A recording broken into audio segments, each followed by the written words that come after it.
through, I walked you through a sample personal statement um, from a student who took one of my courses. I'm going to walk you through the rest of the application briefly, tell you a little bit about the summer courses that are coming up really soon, and then Q&A. Sound good? Cool. What else are we doing? Let's see. Oh, housekeeping items. This session is being recorded. Somebody will ask anyway, and we'll follow up with email, all the resources. We're not going to share the slides out. Captions bottom of your screen. Hit the Q&A box if you've got questions. And yeah, we've got a live session survey poll that'll come through in the Zoom chat shortly. If you've never heard of us before at College Essay Guy, a few things to know about us. Number one, we've got a YouTube channel. Smash that like button. Joking, not joking. With weekly videos, it's a great way to get to know sort of all the things college application related. If you're a counselor and you're joining us for the first time, where have you been? We've been looking for you. Where are you? No, we've got a bunch of resources that we'll also share a link to in the chat here shortly. We do one-on-one support. Some people don't know that. They're just like, do you guys just like hang out and do free resources? And that's mostly what we do. But also we do one-on-one support. A lot. Like we love that. We're good at it. We'll share a link to that. And if you're a low-income student and you're like, I can't afford one-on-one support, you actually can because we have our Matchlighters program, which is one-on-one essay support for low-income students. Link coming in the chat. Who am I? I'm the college essay guy, aka Ethan. I spent some time at Northwestern and Irvine, wrote a couple books on this topic, have been kind of doing this for like maybe the last 20 years with a break for grad school. And yeah, also you can read the other things about me. Was a missionary kid, moved around a bunch. And really, what I really wanted to do was play in the NBA, but it didn't work out, so I became the college essay guy. Tom. Oh, and I'm he, him pronouns, and really, really glad y'all are here. Much love. Tom, over to you. Thanks, Ethan. I have not been doing this as long. I also have never had dreams of the NBA, but I have dreams of my own. And it's to be here with you right now to share insights and knowledge that I have gained from working in college admissions and sharing it with the masses. That is my log line. Spoiler alert for things that we love to teach about. Log line is an essay topic thing. Anyway, if you sign up for the course, you can learn more about it. So yes, my name is Tom Campbell. I use he, him pronouns. I've been working at College Essay Guy now for a little over 2 years. And a lot of my role has been sharing insights that I've gained from working in college admissions for a total of 6 years with the public. So I love doing presentations like this. I love sharing insights about what it was like to be in committee advocating for students, and who gets in and why. That's an area of expertise that I've been able to gain just from working at those places. And then I also worked as a college counselor in a high school. So not just exclusively learning about two individual institutions. I got to learn a lot of different colleges and universities, and helping students and families apply to a wide range of them. So that dual background of sides of the desk is what people call it. Both admissions and college counseling has definitely been what I like to bring to the party. In addition to sweet potato, quinoa, black bean chili. That's another favorite of mine. It looks just like meat chili too. That's the best part about it. That's the I gag. love it so much. So as Ethan kind of prefaced with the agenda, I'm going to spend a little bit of time in the beginning talking about what colleges are looking for in 2024, because a real big important thing before you sit down and start writing different components and start doing all the things that you've been told are on a list of things you need to do to apply to college, it's really good to take a step back and get a sense for what actually makes a difference and moves the needle in your candidacy at this stage as a junior in high school, most likely, rising to your senior year. And what this report here that we've cited many times, and as Ethan mentioned, we also have a podcast series about this. I'm not sure if Ethan or Jasmine want to share a link to that in the chat. But either way, the podcast kind of underscores a lot of the elements that you see here on this chart, which are many of the components that lots of different colleges and universities use when they use the term holistic review.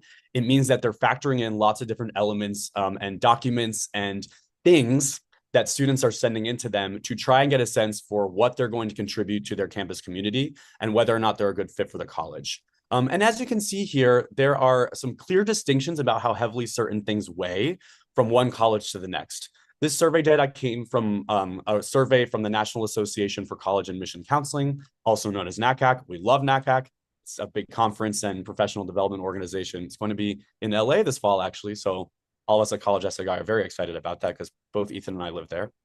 And it gives you a sense for kind of what things are really, really important when it comes to putting your application together.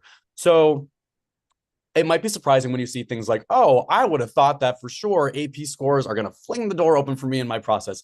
Not necessarily, right? I think this data can be helpful for you all to just to have a little more clarity. And of course, the big disclaimer caveat, I should have probably put it on the slide, is that this is a composite, average across 185-ish different colleges and universities that were surveyed.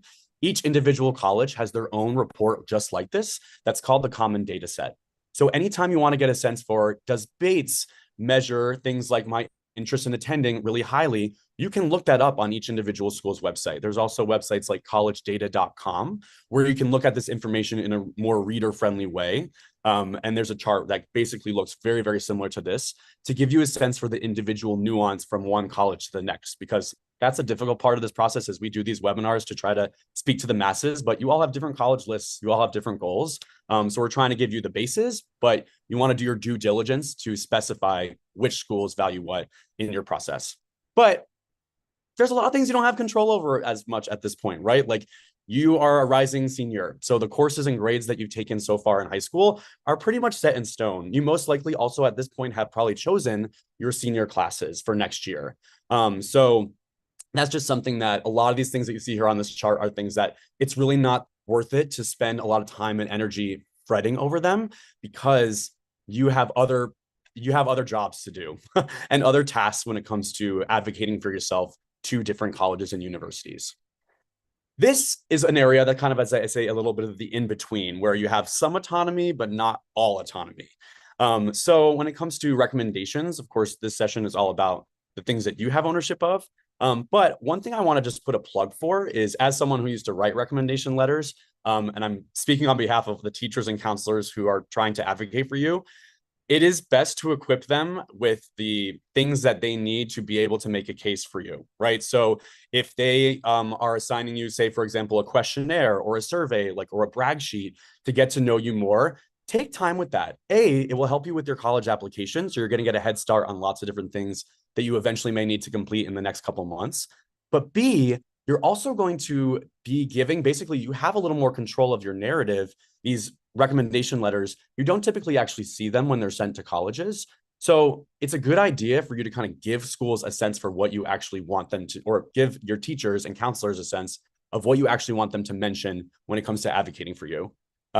Another thing too that you see here that I'd say is you have some control over is some colleges offer optional interviews. I would say, as you can see from this screen, I would very, very much de-emphasize interviews as the big thing that you need to be stressing your time around. Sometimes the summer can be a great chance to start scheduling interviews at different colleges and universities, particularly ones that, say, for example, measure demonstrated interest, which I'm going to get to in a second. But that's just something that, again, you don't want to stress yourself as much with this, because as you can see, it's not really the end all be all with the college process for majority of colleges. So these are the things that I would say, as a rising senior, the three things that you see here on this chart: positive character attributes, essay and writing sample, and students' interest in attending, are where your mental energy should be for the next couple months. These are the things, as you're putting your application together and deciding which colleges to apply to spend some time and energy on. Now, this session is not about demonstrating interest, which is that bullet of students' interest in attending, but we have an awesome podcast. We have lots of resources. We have lots of guides to give you a sense for what that actually means. And essentially, actually, one of the things that we'll get to towards the end of this presentation is something called supplemental essays, which in a way are a way of demonstrating your interest in a particular college, because you're writing about what's so great about it and the things that you are excited to potentially take part in on their campus, as well as what you in turn will contribute, because it's a mutual relationship there. It's not just how great they are, it's also how great you are. So when it comes to your job here, positive character attributes, you have 4 distinct spaces, I would say, in your college application for most selective colleges and universities to do that. So that would be your personal statement, which if you missed session 1, don't you fret. We have the recording on YouTube for you to go and take a look at that. But today's session is really going to be focusing on the 3 writing components that are the other parts of your college application to show your skills, qualities, values, and interests, and these positive character attributes that are, admittedly pretty vague, but they represent things that many colleges across the board are looking for in students. Things like leadership, things like initiative, things like impact, things like collaboration, things like curiosity. As you start to read different college mission statements, for example, you'll get a sense for the types of things that colleges are valuing and looking for in students. And it's a great idea to kind of take an audit over, all the different writing components and spaces in your application and give a sense for, am I showing leadership through my activities list? Am I showing collaboration through this section of my personal statement that talks about me using a lot of the different brain power from Marcia, who's the code master, to Ted, who's the wordsmith of our blog guide. There are ways for you to show these positive character attributes across multiple different spaces. You don't need to put all your eggs in one basket. You don't need to put everything into the personal statement, because that might make it a little too crowded and not give you the time and space to show those insights, that vulnerability, the craft, your writing skills, all the things that Ethan described on session 1. Your personal statement is definitely meant to be that space. But just know that these things that you see here on the right side of the screen, activities lists, additional info, and supplemental essays, are equally valid and important parts of your application. And they fall under that umbrella of essay or writing sample that in this list, that 4th or 5th most valued, considerably important thing to colleges. These writing samples and your personal statement all fall under that bucket. Okay. So these are the 3 things that we're going to be talking about today. And just to give you a little bit of a definition, in case you're like, I thought supplements were the creatine that I take before a hit in the gym. That is true. I do not take that. I probably should. But supplemental essays are a different beast. So activities list. What this is referring to is basically a resume of activities that you have done throughout your high school experience. And if you're applying to colleges through the Common Application or a QuestBridge application or Coalition application or University of California application, chances are you will have some space to include activities, extracurricular involvements that you've been taking part in throughout high school and venturing into your senior year. On the Common Application, there's 150 characters per each description for these activities. So I know you're going to want to tell all the amazing details about that bake sale fundraiser that you put on. And let me tell you about how much money I raised from Miss Smith. She came in, and that it's great to want to share so much, but you also have to remember that people in admissions have to move through these files very quickly. So their job is synthesizing as much as they can about you in a limited window of time, which is why things like these unfortunate character limits, like the Common App character limits, 150 characters is basically like a sentence and a half. And so separating it out with something like semicolons or commas is a way to pack in as much of what you actually do when you're doing the activity into a very, very limited space. The additional information section. So this is something that is not required as part of your candidacy to different colleges, but it's often, I'd say, one of the more underutilized sections of the application. And many times when we work with students, they'll say things like, oh, I really want to talk about, bad grades that I had early on in high school, and I want that to be my personal statement. Oftentimes there's actually extenuating circumstances, see the announcement emoticon here, things that you want to like kind of announce, like, hey, admissions officer, like, you need to know this backstory or context or things about my life that if you're reading this application, these extenuating circumstances, other things, you wouldn't know the full picture behind my transcript or behind some of the things that my recommenders are saying about me, because, I've been through some stuff. So if there are some things like that in your life, and I'll give some more detail in a few slides about maybe some things that you may want to consider utilizing in this space, you do not have to use it at all if you choose that you want to just prioritize the activities list, your personal statement, and if colleges you're applying to have college-specific supplemental essays, that's all well and good. But the additional statement information section is often a more underutilized section to really kind of flex or clarify or contextualize, is a word that people in admissions use a lot, those life circumstances. And then supplemental essays, these are going to vary anywhere between 100 and 400 words, and they are designed specifically by individual colleges to get a better sense for students who are a good fit for them. There's a few common buckets that I'll describe in a few slides about what these essays typically tend to fall into in terms of themes and types of questions that they ask you. And we have lots of guides at College Essay Guide to help make you understand that a little more. But without further ado, I want to share, this is something that I'm very, very passionate about. So there's a little bit of an irony, I think, to me presenting this session, right? Because we work at College Essay Guide. We saw from the data, the numbers don't lie, right? That essays and writing samples are, to the majority of colleges, the 5th most important, considerably important part of their application process. But what I want to underscore is that it does not mean that there's this whole trend on social media called the essay that got me into insert school. And there's a lot more nuance to that because I just want to caution you about thinking and putting pressure on yourself that you have to write this grandiose, amazing story to be admitted to these places. Every year, there are students who submit solid essays to these the most highly selective, highly rejective colleges that are out there. And they're often a culmination of reasons throughout the whole holistic application that a student goes through that explain that. And I don't want you just to be like, oh, well, he's just saying that, because actually, I'm not sure if you knew this, but something that students are able to do, and this is, you can't really worry about this right now, but something that students are actually able to do before they or when they are enrolled at a college or university is asked to request to look at the notes around their admissions file. Every admissions office is different in terms of what they'll present, but it gives students a sense of kind of like the ratings that are used by colleges in a shorthand way to get a sense for what are the personal qualities that the student is bringing. At the colleges that I've worked at, I always had to put, for example, an academic rating for a student and a personal rating. And I was told to source those ratings and give a sense for it across multiple spaces in the application, not just the personal statement for, the personal score and not just the transcript for the academics. I was looking at things like the school profile. I was looking at comments in the recommendation letters. I was looking at any additional information in the application, maybe their additional info section about passion projects that a student took on related to their academic interest, right? So these ratings and the ways that kind of colleges evaluate applications really are trying to find a synthesis across different moments in your application. And when I was advocating for students in committee, I literally would have to pull quotes and highlight sections of different students' applications to show the things that I was told when working for the particular admissions office to keep an eye out for and to make a case for them in the admissions committee.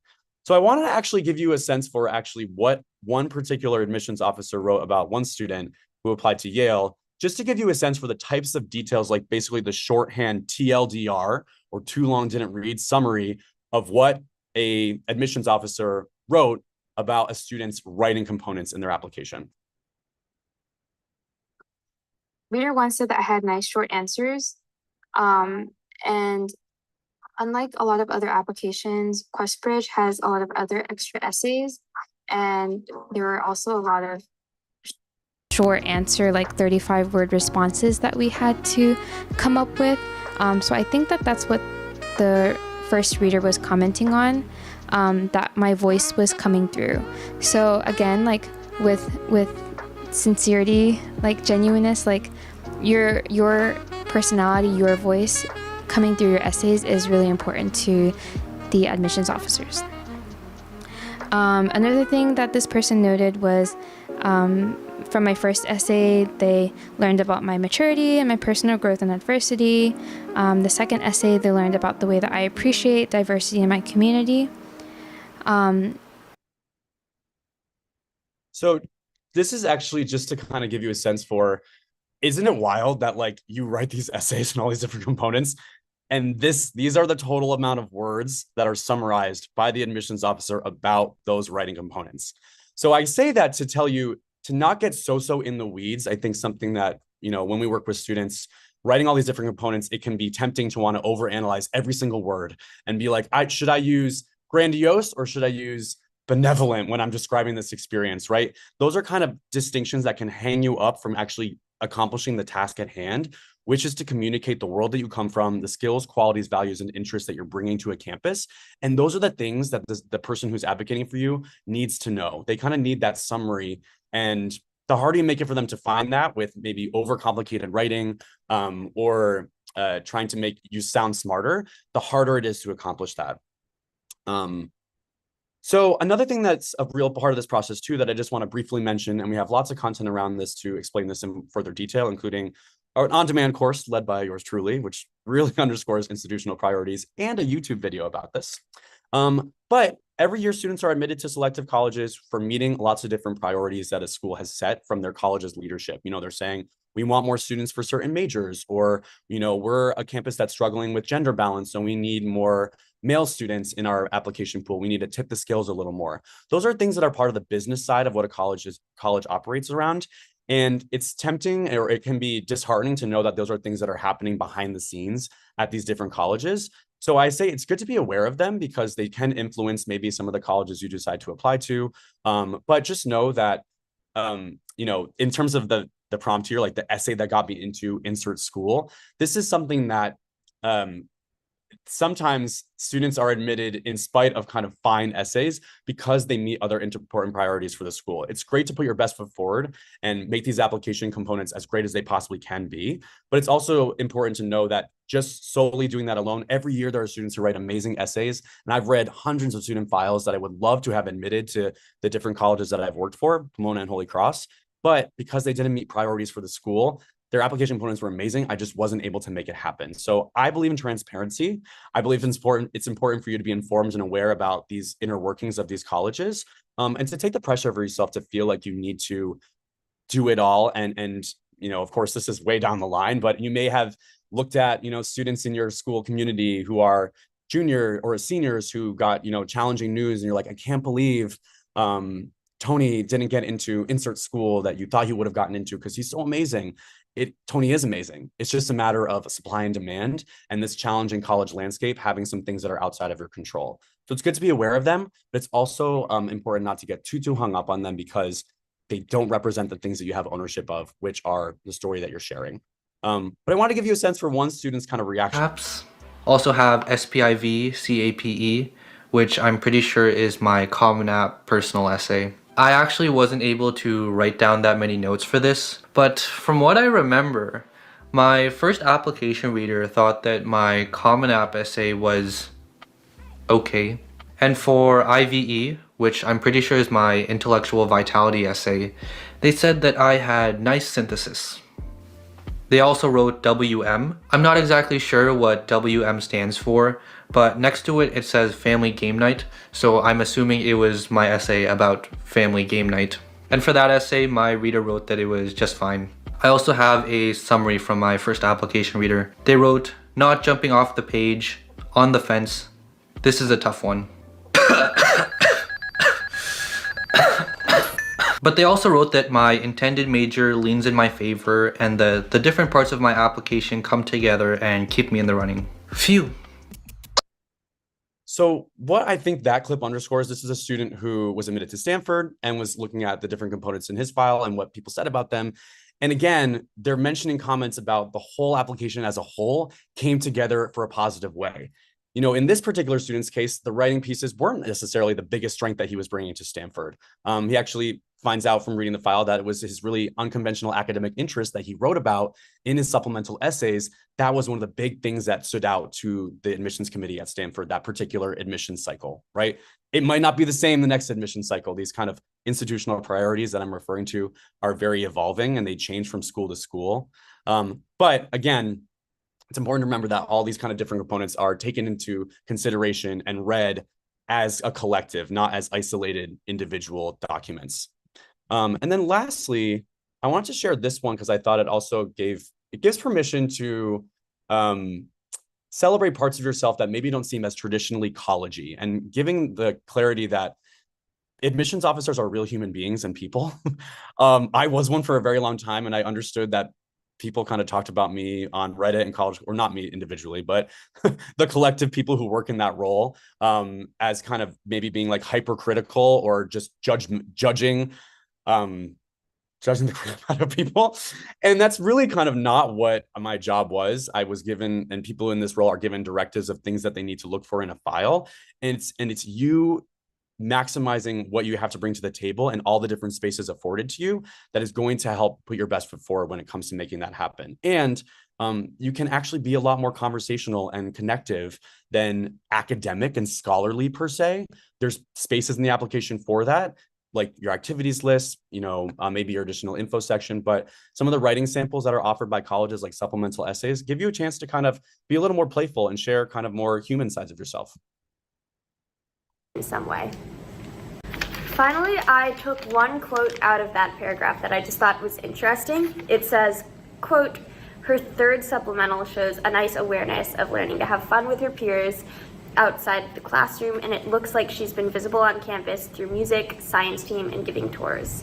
I wish her supplementals spoke to some non-STEM exploration and engagement, but I do believe she will at least have impact through some of Brown's pre-med cohorts, including CHAP, Brown HOSA, and others mentioned here.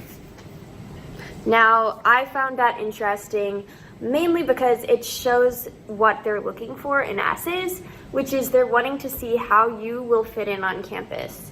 My essay for my third supplemental, which is what was mentioned, was actually a rather goofy one, just talking about my friends and the sort of community things we do. And so they saw in that essay that I would not only be active academically, but I would be active socially.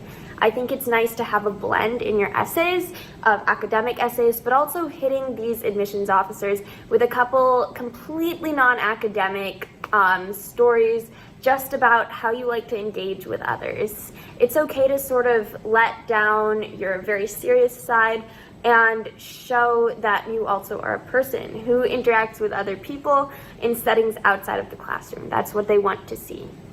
And clearly I didn't do a perfect job of that because they did mention that I never really talked about extracurriculars outside of STEM. And so I think it's important to really make sure that each essay is hitting a slightly different box. I think I had 2 essays talking about STEM for my Brown application, when in reality, I probably could have substituted one of those with a different subject, a different interest, something new about me, and that would have strengthened my application. So all that to say, here's just some key takeaways from some of these insights from what students saw when they learned about the ways that people in admissions were talking about all the different components that they were sending in, right? One thing that's important to remember is that you are writing for a generalist audience. Admissions officers are typically younger people, for the most part, people in their 20s and 30s, who are reading quickly through your file to analyze your past performance and predict your future potential on their campus. They're looking for evidence overarchingly to make that happen and make a case for you. And the more you can strategize the different opportunities available to you and not just say the same thing over and over again, the more you're going to be able to make that happen for yourself. And you don't want to get too in the weeds with particular jargon, or remember that, for the major or academic program that you may be applying for, you don't want to get, I'd say, too technical with it, because the person in admissions is assessing your overall fit for the campus community. Yes, for their academic programs, but for a lot of different things. So they're not really testing you about how great you are in insert subject. There's usually evidence from the courses you've taken, other parts of your application that are assessing that. Your writing doesn't need to be quite as much of a flex for that. They're not read in a vacuum, right? So they collectively are what contribute to these personal ratings that colleges have. So each individual part of your application typically doesn't get as much of a rating or a deep synthesis, or kind of it's not getting ripped apart for the grammar structure and this or that. It's really to kind of get a sense for these personal qualities and positive character attributes that the person advocating for you can use. And then I'd say, this third bullet, treat your application like a book, and make sure that kind of these different essays that you're writing are not just repeating the same point over and over about yourself. You want to show a little bit more of the variety of different things you contribute to these different campuses. And last one, this is a really big one for me personally, because I've worked with students who get intimidated by some of the really, really advanced samples that you see on our website. For the student who was my essay was just okay, it was fine, the people liked it. You don't have to be this amazing writer to bring these qualities and show the overall picture of what you bring. So if you are feeling self-conscious about your writing and you're feeling like it's not your strength, I just want to normalize that not everyone who's applying to these campuses is. And it's more about the story and less about the showmanship that is going to matter to you. Okay, so transitioning to tips around writing a great activities list. So as I mentioned before, the activities list is required for most colleges and universities because they want to get a sense for what you do outside of the classroom. And on the Common Application, these are the specific things that the Common Application is asking for from your activities list descriptions. So they want to know the activity type. So there's a preset of 27 different there's 27 different categories that most extracurricular activities that are offered in different high schools or in your town or city fall under. We actually have a brand new blog guide written by yours truly that is so intimidatingly long, but there's actually guidance for each type of activity on the Common Application, the 27 different types. So I don't know if Jasmine or Ethan want to share that in the chat for folks or in the follow-up, but that's a great way to kind of get a sense for the types of ways to describe activities that may fall under different categories, from Model UN and politics to athletics to music to research to internships, etc. Student publications, journalism. So you'll select a category for it.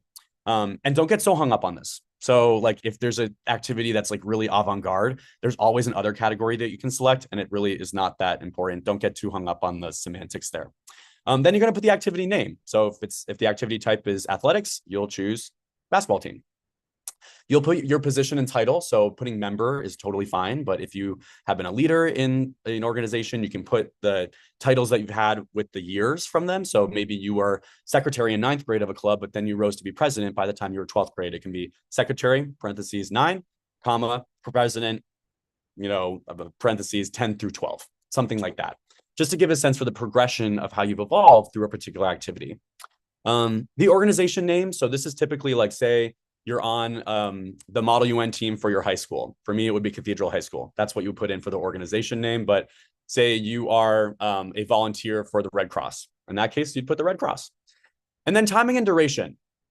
I don't know how much more to say this. I just want to be like very frank.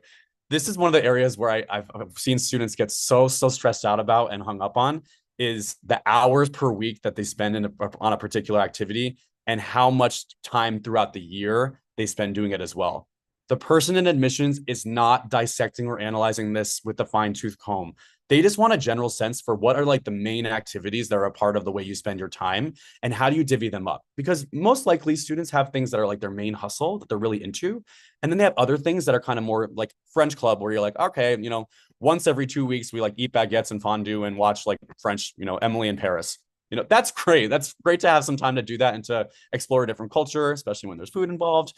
But you don't need to overthink the timing so much, especially if you've been involved in activities that, maybe during the break you didn't do it. So you're like, I'm not sure how the math works out.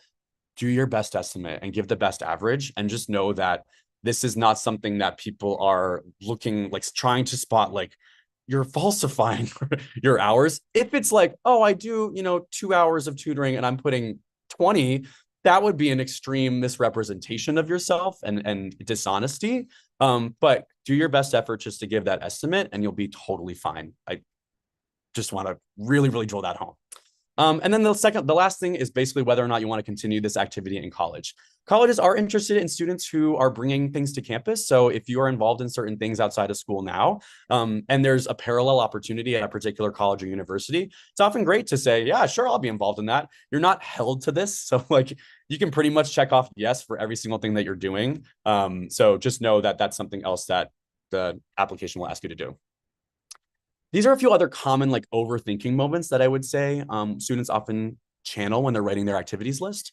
And one is, I don't have all 10 activities, and there's 10 spaces in the Common App. So I'm worried that I'm not going to stand out to colleges, especially maybe more highly rejective colleges that have so many qualified applicants who are doing amazing things across the world.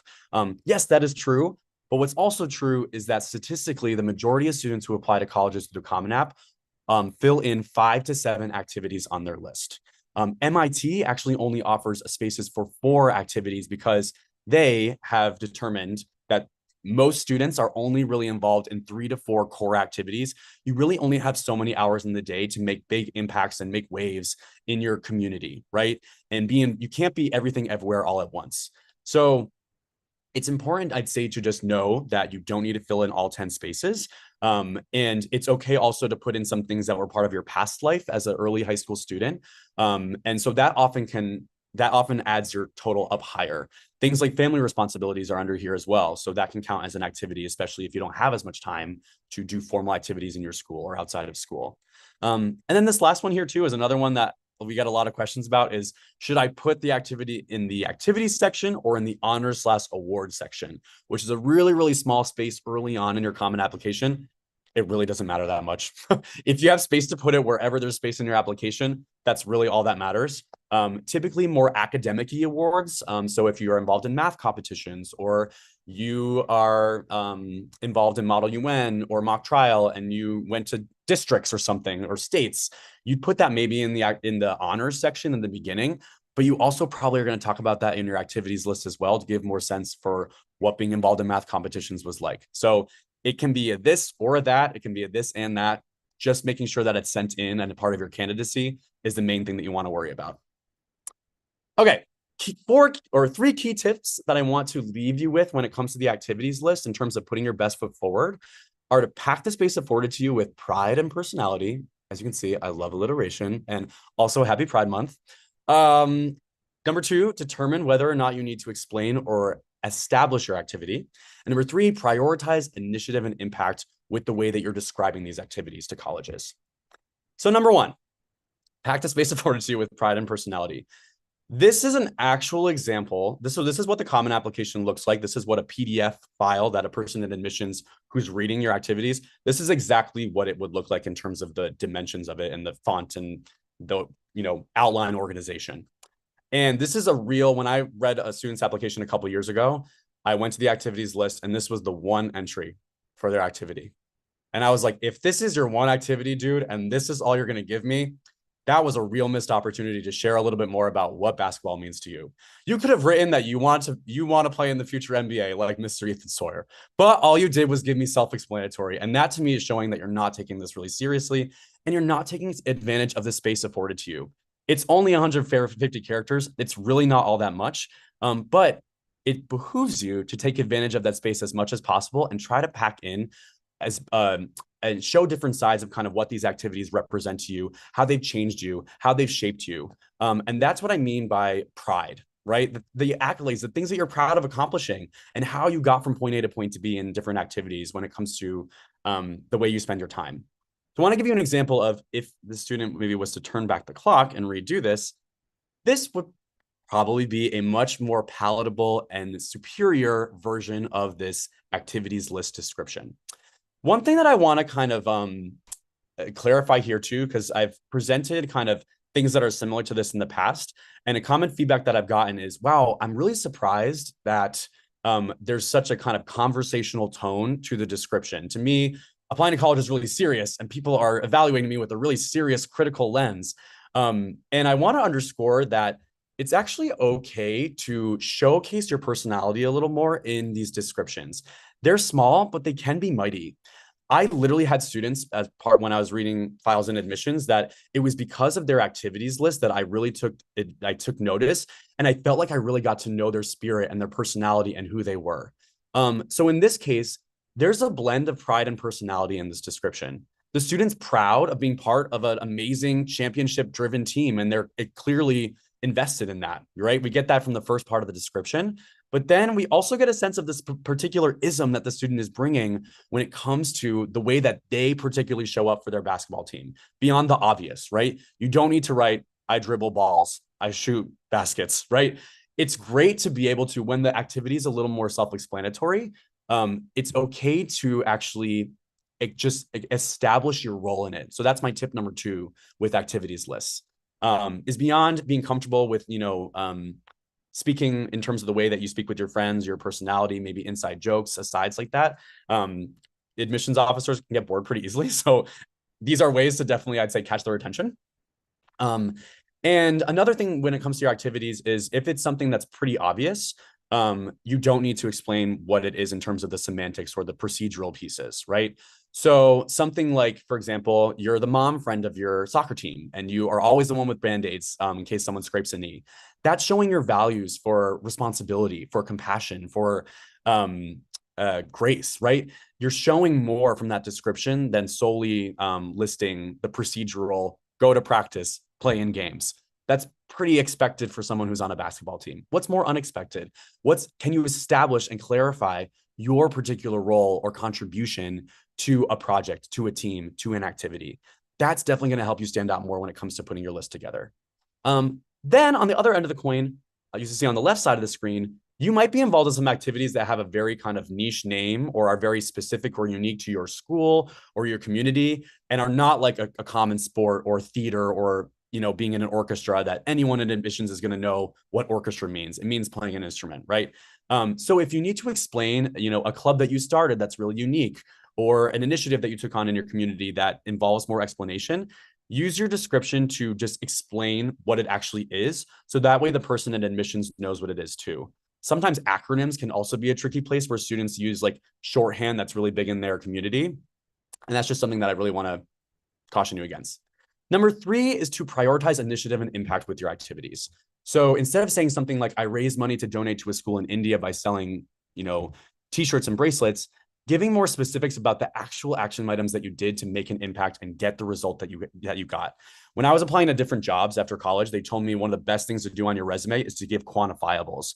So statistical achievements when it comes to money raised for fundraisers, or I, did outreach at 12 different middle schools to bring tutoring to them. You want to try to give a number to give the person who's in admissions a sense of the scale of what you've accomplished as a high school student. So definitely using your description to flex some of those statistical accomplishments and areas of impact is another great way to make it stand out.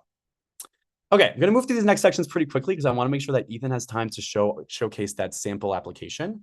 But this is the additional info section. So again, that optional section that you don't need to complete to apply to colleges, but is really, really something that many students would benefit from using it in some way, shape, or form. This can be a lot more matter of fact in terms of the writing style. And in fact, I would say that admissions officers prefer it to just be purely informational. They just really want to get the sense of the tea. You don't need to kind of use poetic language or symbolism or metaphors or montage framing devices like you might have used for your personal statement. You really kind of just need to give people the nuts and bolts about particular things and circumstances or achievements in your life. So here's a sense of some things that you may want to consider using your additional information section for. So important details about your activities that wouldn't fit into your activities list because, again, you only had 150 characters for the description.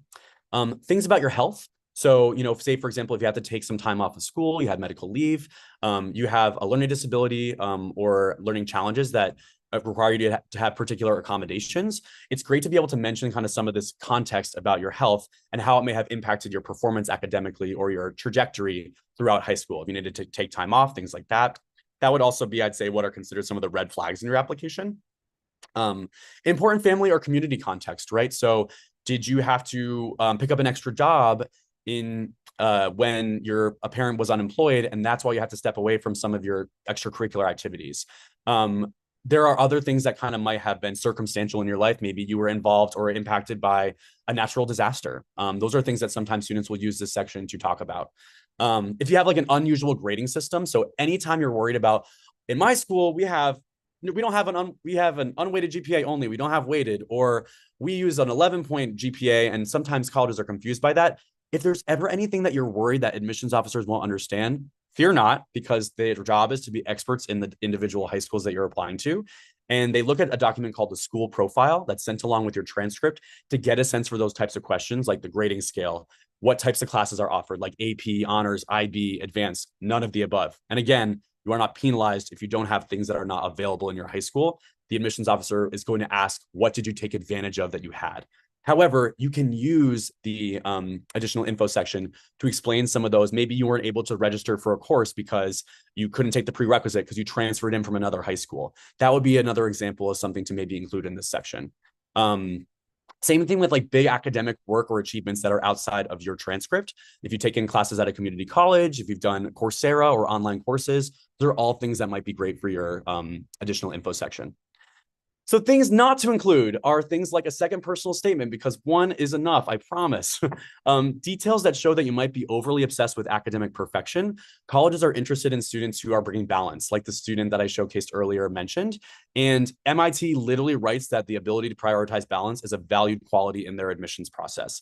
So if you're showing that, if your grade explanation about your academics is about your A- that you've got 10th grade in Algebra 2, that just shows a little bit of a lack of self-awareness of the greater picture of learning for learning's sake and curiosity. And it shows that you are more hung up on checking boxes than actually contributing and failing and being comfortable academically outside of that. So I would err on the side of caution when it comes to being overly apologetic about minor academic blips.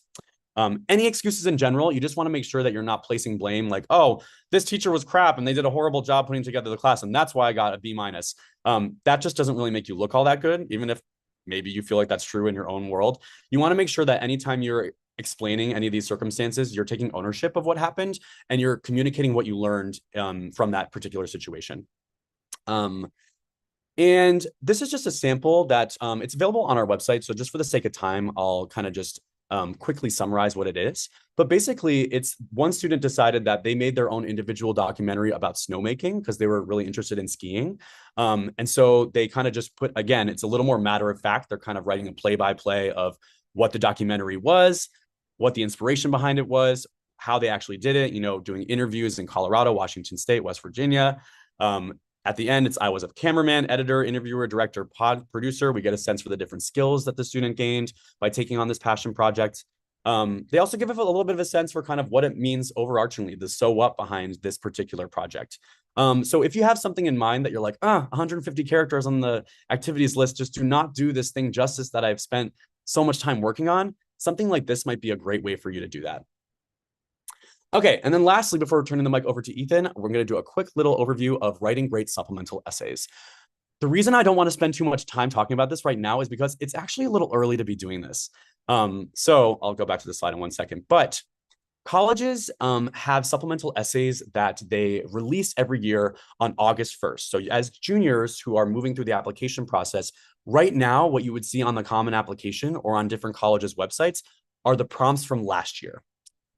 And there have been a lot of changes in the admission landscape in recent years. So colleges are evolving their essay prompts a lot more frequently than they have in the past.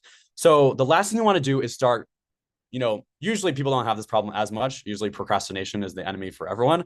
But sometimes students make the mistake every year of writing their essays from the previous cycle.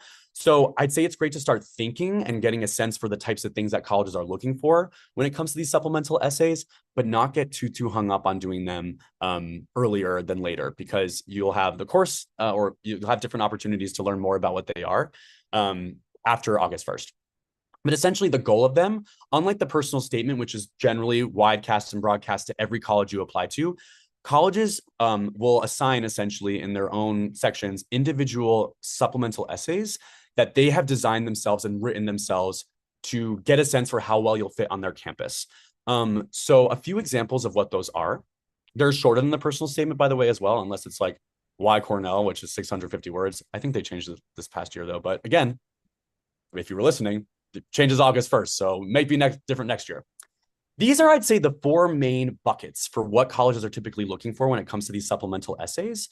So one of them is the why us essay, which is basically, why do you want to go to insert college or university? And the biggest key here is to get really specific with things that the school has to offer. So don't just say, it's in a sunny location, it's beautiful, and it has great academics. It has a great insert major program. Everyone will always say that. You need to give specific reasons as to why that particular engineering program at that particular college stands out to you. Oh, I saw on the professor website that, there's a professor who's doing innovative work on water mining in Malaysia. And I really love that because I have a connection to that from da-da-da-da-da. And I can contribute to it through these ways. That's a way to show symbiosis between the college has amazing things that you're really excited to take advantage of, and you have amazing things to contribute to keep that progress going. That's the recipe to success when it comes to a why us essay.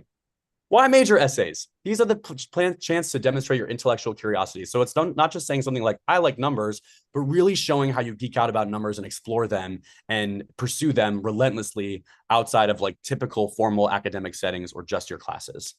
For extracurricular-based supplemental essays, it's less about the play-by-play of what you did. So that example that I showed of the documentary of the snowmaking, that is a lovely additional information explanation of this play-by-play of making that documentary. That would not be a lovely supplemental essay to a college that wants to get a sense for your broader values and skills that you're contributing when it comes to your extracurriculars.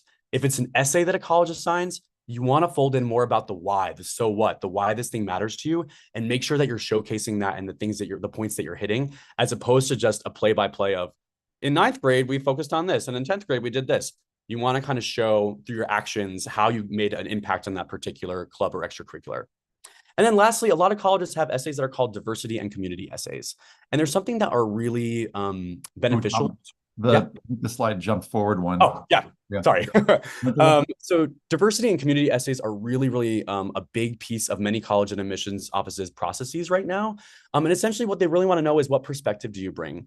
I'd encourage you to, we have lots of different exercises around trying to understand your identity. So whether that's race, gender, your geography, the state that you come from. I just read an essay actually from a student it was about his faith, P-H-A-I-L-L, or I'm horrible at spelling it, P-H-A-I-T-H. And it's about his fandom for being part of the Phillies team in Philadelphia.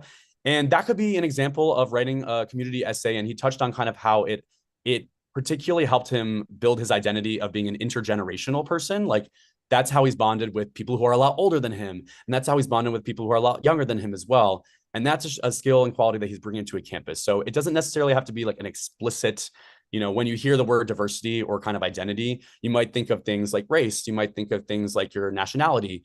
Those can definitely be amazing places to write about that. And I'd say these essay opportunities are wonderful places to do that, especially if it's been influential to you. But you do not need to write about those things in these responses. There's a wide range of what you can say. But what you really want to do is underscore the perspective that you bring and bring in some new information. This is kind of more just like warnings and cautionary tales about like making sure to do your research when you're looking at supplemental essays, because sometimes there's like sneaky ones for a particular major you're applying to or to a particular scholarship you're applying to. So my advice is to fill out the Common App first completely, add in all your schools, add in all the schools' questions that they ask you before you actually go and write your supplemental essays, because then you'll get a sense for every single essay that's required for you to complete, and you won't be making a mistake in the 12th hour before the deadline and not writing an essay that you didn't know because you didn't select mechanical engineering as your major. And then, oops, surprise, USC has a surprise engineering essay. So that's all I'll just say about that. Ethan, back to you. Awesome, thanks. I want to share with you, first of all, I want to share with you a little bit about the courses that I'm teaching this coming up in a couple weeks. And then I want to share with you an application that came out of this course last year. So I kind of show you like where we're ending up. So starting in like a couple weeks, June 18th, I'm leading this course on how to write an outstanding personal statement. So some of the stuff that we talked about last week or in last session, and it's basically going to be sort of what I call like a flipped classroom model. Well, other people call it this, where you're essentially going to be creating pieces outside of the sessions and then coming in and we're going to be talking about it and working on them. And I want to just walk you through briefly what we're doing in those sessions. So it's 4 weeks. Week 1, it's all about brainstorming. I've got some really good exercises that'll help you come up with lots of different ideas. And then we play this game on the course called, Is This a Good Topic or Not? And I like walk you through how to know if it's a good topic or not. And then we talk about different structures. And ultimately, coming out of that first session, you're probably going to have a few different ideas. So you pick one, you work on writing it. I show you how to outline and write it. I'm going to really try to sell you on writing great outlines and show you how an outline can help you know if it's a good idea or not. There's a really comprehensive tool that'll answer a lot of your questions on this. And then there's like how to get feedback, how to get great feedback, and like what questions should you ask somebody. And then you also have the opportunity to submit your personal statement ideas and stuff, and I give feedback on some of those. And then week 3, we talk about basically how do you up-level it in all the ways. How do you up-level to make if you've got challenges that you face, to make those more clear, make those more compelling? How do you make sure your insights are better? And then in week 4, we talk about refining. How do you know if the essay is actually done? How do you know if it's really showing your skills, qualities, values, and interests? It's really fun. We create a great group vibe, and there's a really comprehensive tool connected to it. Plus, I'll just say this. If you're somebody who's looking at this and you're like, I can't afford this, and you're like, wait, but then we say to you, we have pay what you can spots. So just click this link to request a pay what you can spot. We don't want there to be any barrier. We'd love to have you join. And then in part 2, we get into essentially all the other parts of the application that Tom's talking about. And there's lots of specific advice on the activities list, the additional info section. We start off big picture. How do you map out the different topics? Like, where are you going to put those? We get into the specifics of all the things that we just talked about with lots of review, lots of questions. Usually the activities list additional info one, which I answered a bunch of questions on, is like our most lively session. And then we get into supplemental essays for all kinds of schools. That's right after they're released, which is perfect. And then we talk about the whole application. How do you know if your application is actually doing its job? And what is the job of your application? We've got 2 live sessions that happen throughout the day, and then it's all recorded. So if you are like, I feel like I can't be there for all the sessions, don't worry. We'd still love to have you. We can, we'll send you all the recordings and everything. And let me add one more thing. I'll hold on that. Let me show you where this ends up. So here's a student. This is the student who you can see in my notes from October of last year. I was like really vibing with her application. I was like, hey, I'll give you notes if you'll let me use your application as an example. And she's like, sure. So this was the application, the personal statement that she submitted. Here's her activities list. You'll notice, co-president, helped recruit 100 members. So there's like some cool, impressive stuff here at the start. And then she's got some more, nice leadership stuff in here. She had some, engineering work. This is a student who was going to go into engineering, had an apprenticeship, also had a paid internship, during the summer. So lots of cool, awesome stuff. Also involved in Puzzle Club and gave a little bit of context of like what she was involved in. Was involved in FBLA, Future Business Leaders of America, African American Culture Club, Computer Science Honor Society. She's kind of, I tell students, list your most important ones at the top. And then she's got like service work and like what that involved. Here are some of her honors and awards. Some of these will be familiar to you: National Merit semifinalist, AP Scholar, etc. Sometimes students put National Honor Society, sometimes they don't. Sometimes they're like, I'm just going to leave it off. That's fine. In the additional info, you'll see like there were some certifications that needed explaining. I was like, maybe tell them what this is. And so she added this. And then I like that she included in some of these that this was, they were selective. So she was selected for this institute. And I like that she put the selectivity in here. I was suggesting that she was like, who selected these? And then she added as told by the institution. So yeah, some of this other stuff, just expanding on this, letting them know, hey, this wasn't like a paid program. This is free. In this case, she included that this was a thing that was paid, like a scholarship she received. Mentee for these other programs that didn't fit in her activities list. So she applied to a bunch of schools. USC was where she's going to end up. These are her notes on this. Her supplemental essay, I'll show you a really cool one for Michigan. There's lots of great details. So I'm just going to kind of show this broadly because of time today. But for Michigan has a great YS essay where they're like, hey, why are you a great fit for Michigan? And what I like to say is like, if you scan these sentences and you look at, and you notice that the student is using lots of capital letters, that's how you know they've really done their research. So if you look through here, you can see that the students found a lot of specifics from Michigan, certain courses that they're taking and specifically how they're going to help them level up in their interests. I didn't have a ton of notes in terms of like some of the things I was like, hey, maybe trim this because she needed a little more space to expand on some of these things. And then, tiny notes. This is just a really solid application. So that's kind of the end goal. This is where we're hoping to end up with something that's shining, shimmering, splendid in all these ways. Fun fact, and let's put this up, Tom, if you wouldn't mind sharing our screen for our last slide. We're going to do a special offer for the course. So if you're on this webinar and you're interested in joining, for the first 50 people who register, and we'll put the link in the chat right now, we're going to give 20% off. And you get 50% off the next course. And the best part is, even if you don't like it, you can get your money back. And we've got pay what you can spots. So trying to make this accessible. All right. Let me pause for a second. So leave this up for a second as we look through some questions and all that. So if you look in the chat, you'll see. Also, kudos on answering what 78 something plus questions during the session. Ethan, I'm trying to match you. I'm trying to like match your output and your speed. Hey, we both did a deed. We did it. Tom was moderating for me or like answering, and I was, return the favor. I love it. Again, would love to have some of y'all join, and there's hopefully no financial barrier to joining. Hey, real quick, Ethan, Alicia asked a great question in the chat that might be good for everyone to hear. I'm already registered for the first course. Can I still get 50% off the second course? Yeah, once you go through the registration, it should automatically do that. If it didn't for some reason, just go to the FAQ page and it will show you who you can email to get that. So yes, great question. Okay, we're gonna stay a little overtime here to just hang with y'all, maybe like, I don't know, 7 minutes or so. The reason we're not gonna go longer is one, we have to go be humans and do live. but also because when we do the recording later, it ends up looking really long and we want people to actually watch it. So are you good for like 5-6 minutes, Tom? Oh, totally. Yeah. And we can trim the recording. We got tools. Good. Which part are we going to cut though?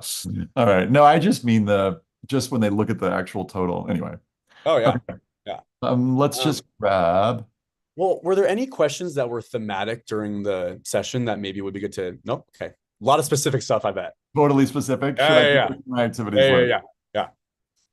We're getting some love from Peter. Thanks, Peter. Yeah, Um, thank you. okay.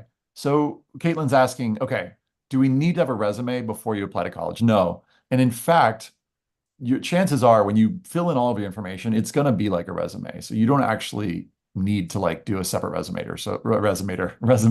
So you're good. When can I start applying for the Common App UCs and Cal States? So they open at different times. You can Google this and find out on their websites. But I would say you can start working on the application elements for the Common App and for the UC personal insight questions right now. So start working on those now, but you don't need to worry about like filling them in until August. A lot of them won't be open until later. So, and it sometimes shifts a little year to year. So just Google it and it'll tell you when the application's open. This is a great question. If I talk about something in detail in one of my essays, i.e. volunteering, should I not put it in my activities list? No. So you should definitely put it in your activities list. The essay opportunities that may come up with your college process, depending on your college list and what supplemental essay prompts the colleges may or may not ask you to complete. Not all schools do. They typically tend to be more highly selective schools that do, about, I'd say 70 or so in the grand scheme of the 2000 in the US. But you would want to put the activity. You always want to put activities that you've been involved in that list.